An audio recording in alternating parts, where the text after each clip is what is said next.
చేసినట్లయితే మోకాళ్ళ పైన భారం పడదు, కాస్త ఎక్కువ సమయం మోకాళ్ళు మనకి ఉపయోగపడవచ్చు. నొప్పి రాకుండా కాపాడుకునే అవకాశం ఇది మాత్రమే.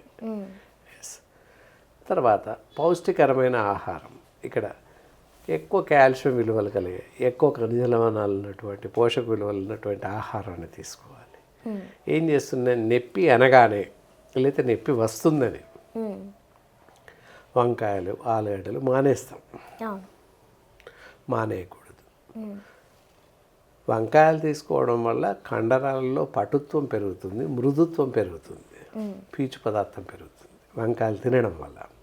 అలాగే బంగాళదుంపలు, ఆలుగడ్డలు తినడం వల్ల మెగ్నీషియం, ఫాస్ఫరస్ పెరుగుతుంది. ఫాస్ఫరస్ బోన్ డెన్సిటీకి, ఎముకల యొక్క దృఢత్వాన్ని పెంచడానికి ఉపయోగపడుతుంది.